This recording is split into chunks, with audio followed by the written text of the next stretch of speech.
I'm standing here with meteorologist Jon Erdman, who has just compiled a new list of the snowiest cities in the United States based on the last 30 years worth of data. And some of these cities have gotten hammered, John.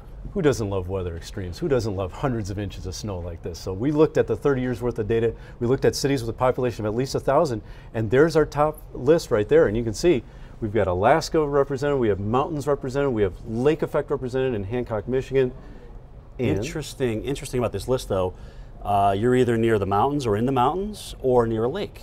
So you've got a moisture source or a way to squeeze out the moisture, right? Absolutely. You either want to lift that or you either want to squeeze it out from a lake that's upwind. So that's the key right there. Or in the case of Valdez, you squeeze it out from the Pacific Ocean. Yeah, why Valdez, though? I mean, they're right there on the coastline. Well, this is interesting. Yeah, you wouldn't think, Seattle's not that snowy, right? Crowley, Right. Washington, not that snowy? Right. Okay, what happens in Valdez is you can get cold air that comes down the Alaskan interior, and then you get one of the most persistent features on the map, a Gulf of Alaska storm that brings all this moisture pumping in over that cold air into Valdez. And so a 20-inch snowstorm for them is nothing. All right, It's snowiest routine. city, seasonal snowfall on record. What else stood out in this list for you? Well, my favorite city in this list, Jim, is Leeds, South Dakota. You may not think of the Black Hills, but they've had a 7-day snowfall event of 115 inches.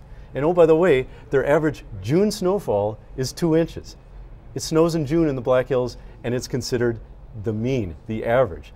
What an incredible place. Yeah, and the way we have been having weather extremes of late, don't be surprised if it starts snowing in July or even August and late. Thanks, John. Good stuff, buddy. We appreciate that. Again, snowiest cities per year over the last 30 years based on climatology. Compliments of Jon Erdman.